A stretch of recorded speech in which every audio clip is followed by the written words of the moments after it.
दोस्तों, आप सबने भूत, प्रेत, पिशाच, डायन, आत्मा के बारे में तो सुना ही होगा, लेकिन क्या आपने एक ऐसी खूनी चुड़ैल के बारे में सुना है जो लोगों से प्याज रोटी मांगकर उनको रहस्यमयी तरीके से मार देती है। मेरे दादाजी के गांव में ऐसी ही विश्वसनीय घटना घटी थी। तो आइए सुनते हैं दादाजी की ज़ुबानी। हमारे गांव के बाहर एक बहुत पुराना तालाब हुआ करता था और गांव वालों का कहना था कि वो तालाब भूतिया है और उस तालाब के किनारे उस समय झोपड़ी बनाकर एक औरत रहा करती थी और लोगों से खाना मांगकर अपना गुजारा करती थी। उसकी उम्र करीब 60-65 साल की रही होगी। मैं और तुम्हारी दादी अक्सर तालाब के किनारे सैर करने के लिए जाया करते थे। तो एक दिन की बात है,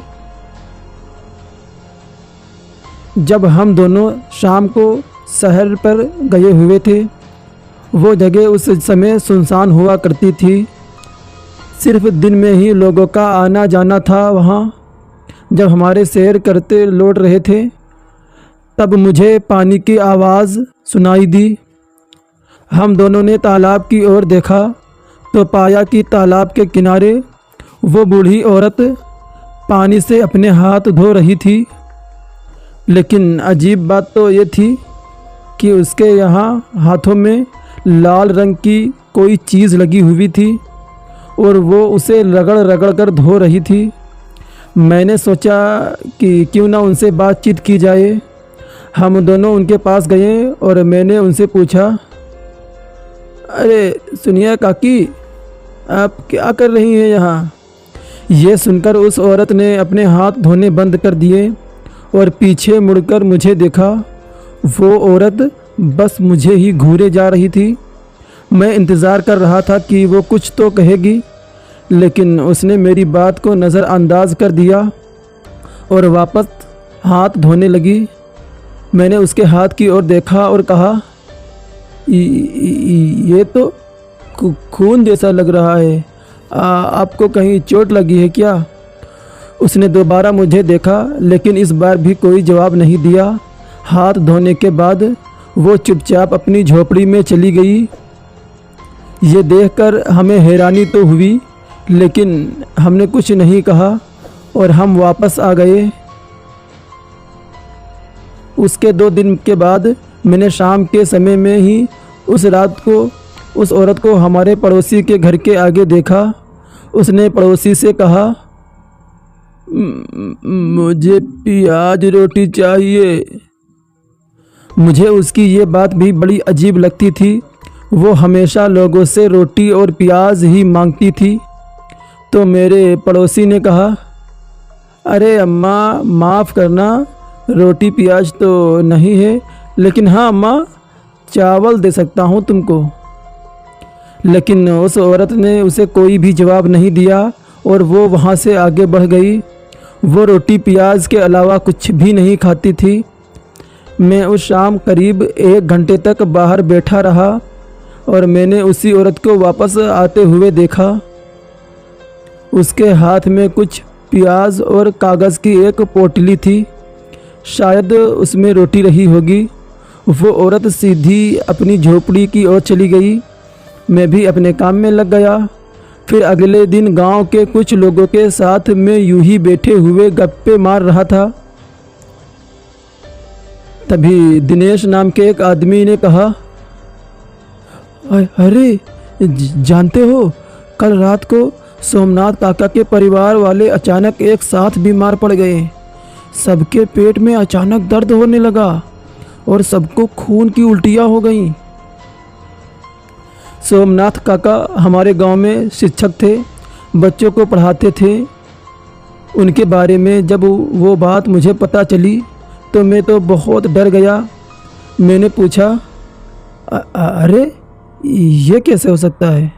सबके सब एक साथ कैसे बीमार पड़ गए? और भाई वो ठीक है या नहीं? तो उसने कहा, पता नहीं भाई, कल रात को ही उन्हें अस्पताल लेकर गए, ना जाने कैसे हुआ ये सब। पता नहीं बच पाएंगे या नहीं, क्योंकि हालत तो बड़ी ख़राब थी उनकी। लेकिन फिर 2 दिन के बाद खबर आई कि सोमनाथ काका और उनके परिवार वाले सब मर गए। मुझे बहुत बुरा लगा उनके बारे में सुनकर। किसी को पता नहीं चला कि उनके साथ ऐसा कैसे हुआ। फिर ठीक 1 हफ्ते के बाद एक ऐसा ही हादसा हुआ गांव में दिनेश के साथ। एक रात वो औरत दिनेश के घर गई और दरवाज़ा खटखटाने लगी। उसने कहा, मुझे प्याज रोटी चाहिए। दिनेश ने उसे प्याज रोटी और दे दिया और वो औरत वहाँ से चली गई।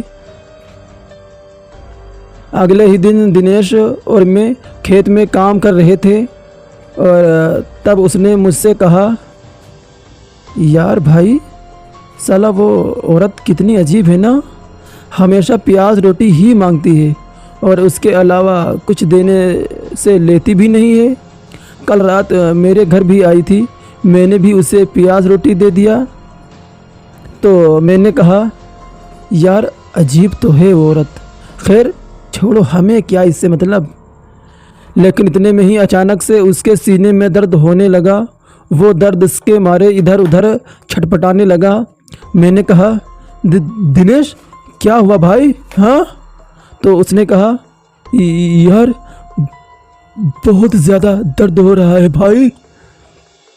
इससे पहले कि मैं उसे संभाल पाता, अचानक से वो ज़मीन पर गिर पड़ा और उसके कान, नाक, मुंह सबसे खून बहने लगा।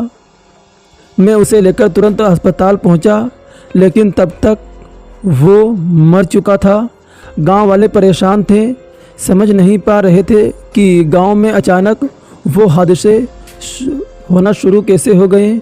उस हादसे से लोग उभर ही रहे थे कि दिवाली का त्यौहार भी आने वाला था और सब अपने घर के कामों में उलझे हुए थे कि कुछ और अजीब सी वारदात होनी शुरू हो गई। ये बात दिवाली के 1 हफ्ते की पहले की है। मैं गांव के कुछ लोगों के साथ रात को चौराहे पर चबूतरे में बैठा हुआ था। हम इधर उधर की बातें कर रहे थे। मेरे अलावा वहाँ पर 5 लोग और भी थे। कुछ देर बात करने के बाद मुझे नींद सी आने लगी और मैं वहाँ से घर आ गया। रात को जब मैं सोया तो पता नहीं क्यों, लेकिन मुझे बहुत अजीब सी घबराहट होने लगी, जैसे कि कुछ बुरा होने वाला हो। ऐसा हमेशा होता था मेरे साथ। जब भी कुछ अजीब होने वाला था तो मुझे पहले से ही घबराहट होने लगती थी। लेकिन उस रात कुछ ज़्यादा ही डर लग रहा था। मुझे पसीने आ रहे थे। तो घर के मंदिर में मैंने माथा टेका और जाकर चुपचाप से सो गया। मुझे तो कुछ नहीं हुआ। लेकिन अगले दिन मेरी आँख सुबह के 4 बजे खुली।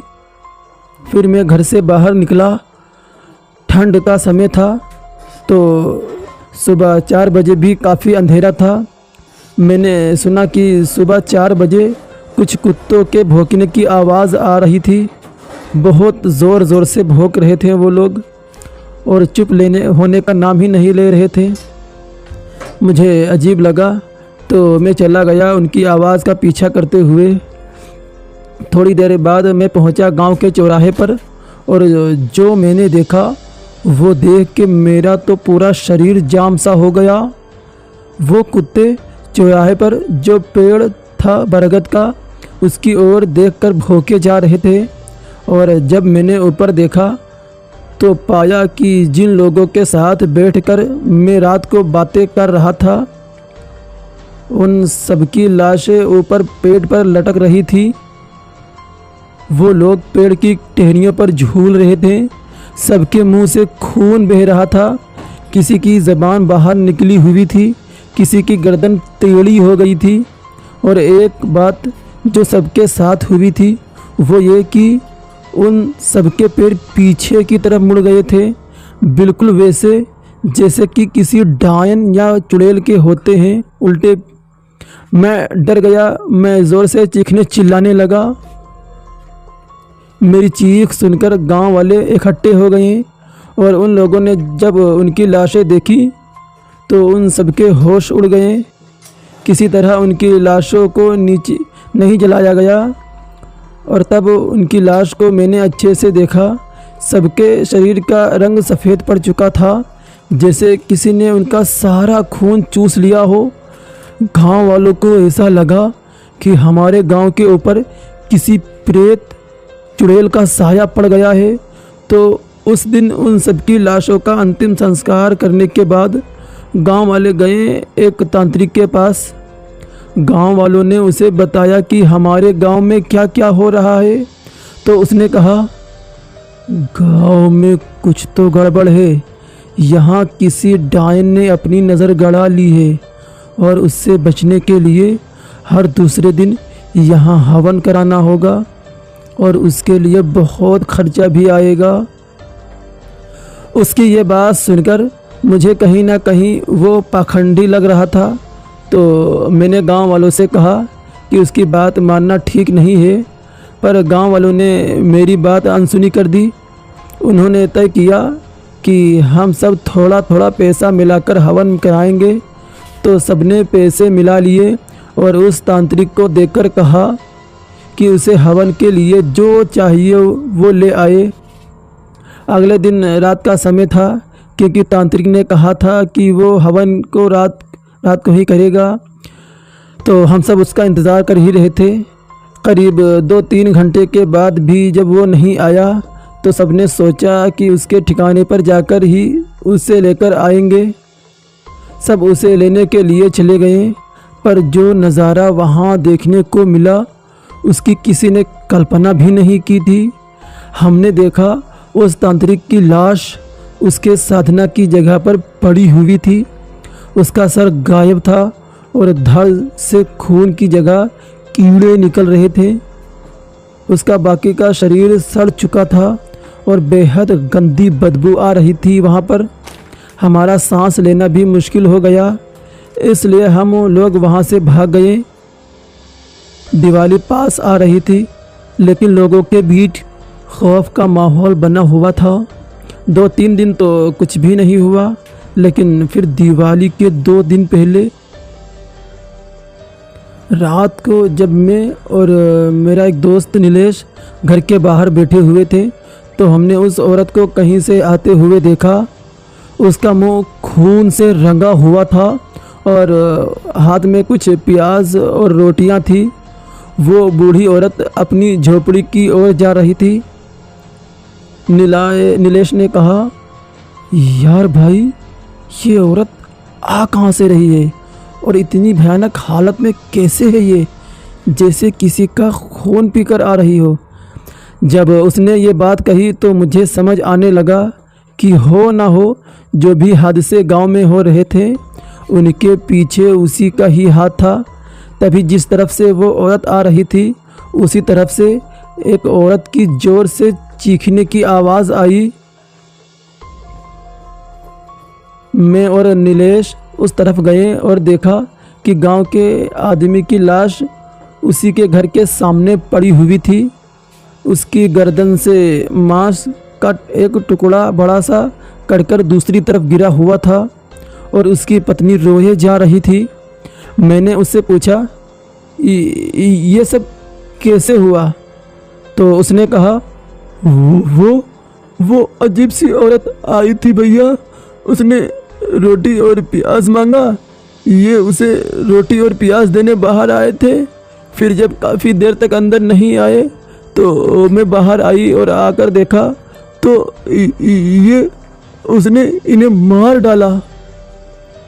मैं और नीलेश तुरंत उस औरत की झोपड़ी की ओर भागे ताकि उसे पकड़ सकें, लेकिन जब हम सबकी उसकी झोपड़ी में पहुँचे तो वो औरत वहाँ पर थी ही नहीं। लेकिन झोपड़ी के अंदर का नज़ारा ही कुछ और था। वहाँ तंत्र विद्या की चीज़ें भी रखी हुई थी, कुछ जानवरों की हड्डियाँ और कुछ इंसानी खोपड़ी भी थी। हमने उस औरत को आसपास बहुत ढूंढा पर उसका कुछ भी पता नहीं चला। ना जाने वो कहाँ गायब हो गई। काफ़ी देर तक ढूंढने के बाद भी उसका पता नहीं चला तो हम वापस जाने के लिए निकल गए। तभी कुछ दूर से कुछ लोग चीखते चिल्लाते हुए हमारी तरफ आ रहे थे। सच में वो लोग बहुत डरे हुए थे, जैसे कि उन्होंने भूत देख लिया हो। मैंने उन्हें रोका और पूछा कि क्या हुआ, तो एक आदमी ने कहा वो औरत नहीं, डायन है, डायन। उसके पैर उल्टे थे और उसका मुंह खून से रंगा हुआ था भैया। ये सुनकर मुझे समझ आया कि वो औरत कोई आम डायन नहीं बल्कि पिच्छल पेरी थी। अब सवाल ये है कि पिच्छल पेरी होती क्या है। तो पिच्छल पेरी वो डायन होती है जिसके पैर उल्टे होते हैं।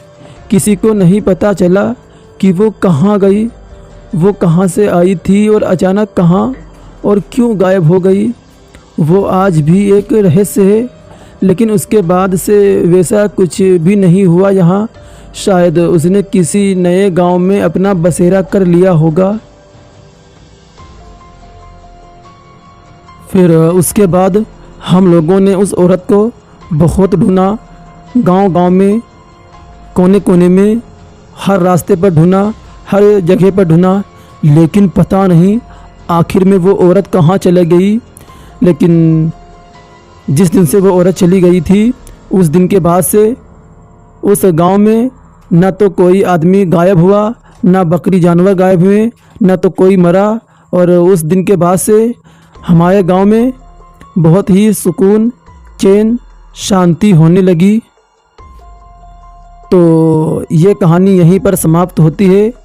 और आप लोग कमेंट करके ज़रूर बताएं कि ये कहानी आप लोगों को कैसी लगी। अगर कहानी पसंद आई है तो कहानी को लाइक करें और प्यारा सा कमेंट ज़रूर करें दोस्तों।